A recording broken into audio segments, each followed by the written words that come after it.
question is, when a sense of the surreal surrounds and pervades everything, surrounds us and pervades everything we see, how do we come back to what's real? I think the smartest thing I ever wrote was what originally was the first paragraph of A Language Older Than Words and later became the second paragraph, which was, in order to maintain our way of living, we must tell lies to each other, and especially to ourselves. It's not necessary that the lies be particularly believable, merely that they be erected as barriers to truth. And that is something we see all around us every day. This culture is based on lies top to bottom. The lie that you can have an industrial culture and have a planet. The lie that you can destroy the planet and live on it. The lie that humans are superior. The lie that humans are fundamentally separate from everybody else. The lie that non-humans aren't every bit as intelligent in their own ways as we are in ours, or as we pretend to be even. And there are, sort of an infinite number of lies that surround us this way. This culture is just completely nuts. And how do we come back from that? And this all reminds me of a conversation I had, probably about 30 years ago now, with, I was talking to this woman who was dating a postmodern philosopher at the time, and so she herself was temporarily insane. And we were having dinner, and I said something about rape being bad. And she said, no, rape isn't bad. We can tell ourselves stories that make us believe that rape is bad, but there is no such thing as inherently good or bad.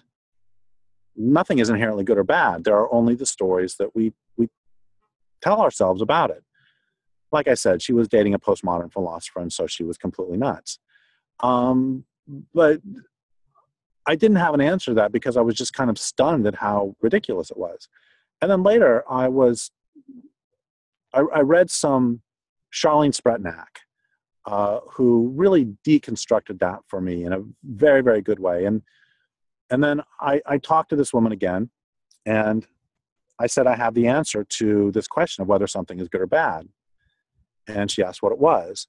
And I held up a glass of water, and I said, you are an animal, and you require drinkable quantities of clean water or you die.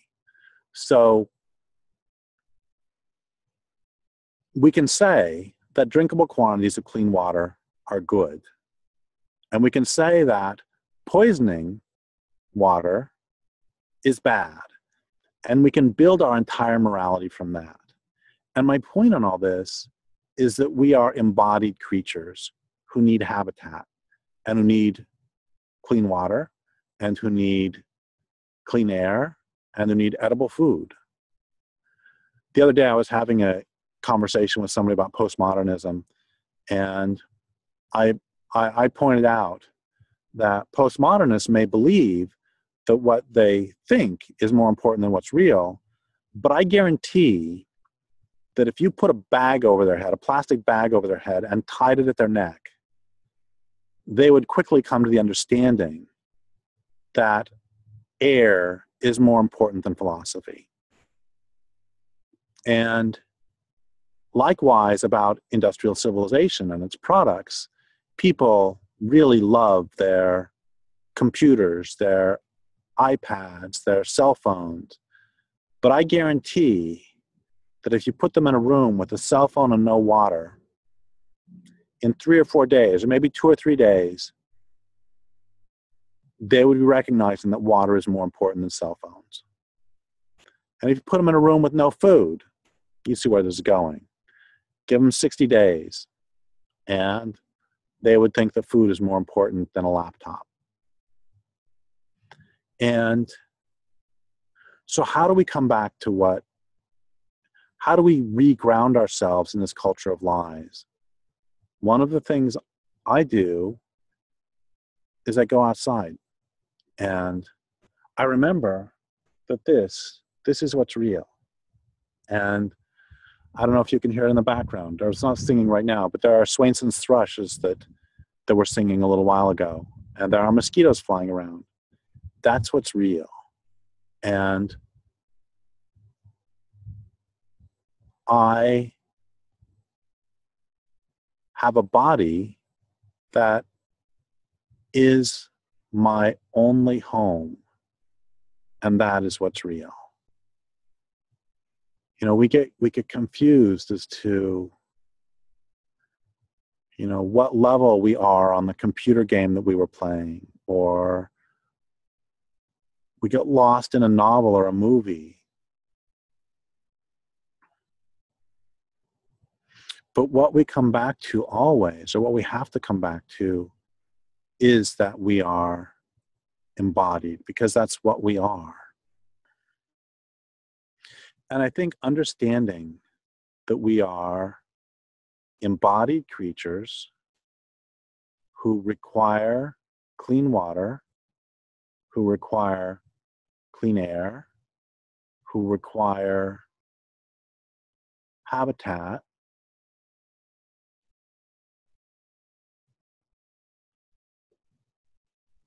everything in this culture, from childhood trauma to the economic system, to literature, to computers, to faraway stories from faraway places, drives us away from our bodies.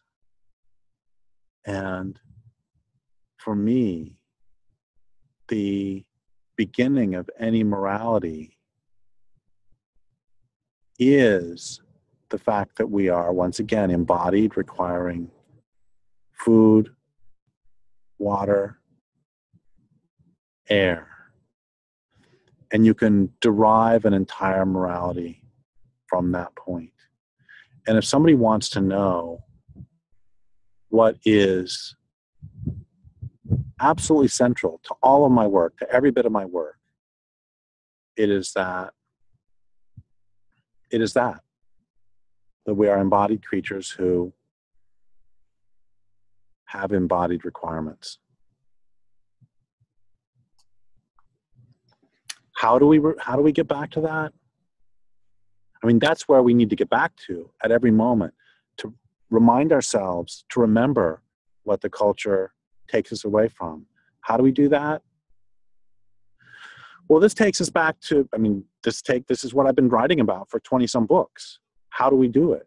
And for me, a lot of the understanding, one of the pieces of understanding came from John Livingston, where he talks about when you're in a city, and we've talked about this in previous videos, when you're in a city, you're surrounded by all of our, even when you're in the country, for the most part, our sensory perceptions are created or mediated by human beings. And we come to believe then that's how you can get postmodernism, is this abstraction from nature and this belief that what we think is the only thing that matters and the human's the only one who matters. Of course that's what we believe, because we only interact with humans. But did you know that different bears have different mothering styles?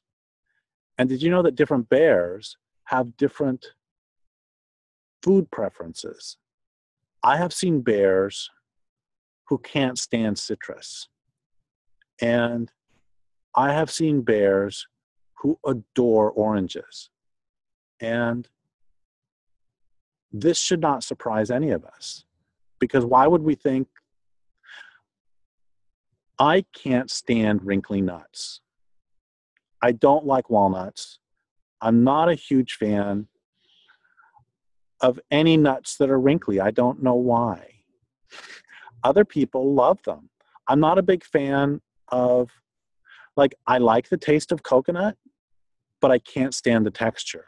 So I will drink coconut milk, but if there are shaved coconut on ice cream, I won't eat it. Why? Who cares? The point is that I have preferences. And why would it surprise us then that bears have preferences, that huckleberries have preferences, different huckleberry plants have preferences, that for all I know, mosquitoes have different preferences. I don't know why, but the point is, the reason I brought up bears is because the only reason I know that is because I see them every day. And so how do we get back? by getting back, into your body, by getting back into the body of the world and spending time, not just taking a hike, but taking the time to learn that vultures like to hang out in one tree and not in another. You know, in a previous video, I said that one of the wonderful things about the stars and how they can connect us to who we are and connect us to our place in the universe is that they can't be reached by this culture that's destroying everything. But what this culture has been able to do is make it so most of us can't see it through light pollution. And so what I'm saying about reconnecting with a place over time, over the seasons, over the years, I'm not saying that's easy. You have to fight everything this culture tells you to do. But what I am saying is it's absolutely imperative.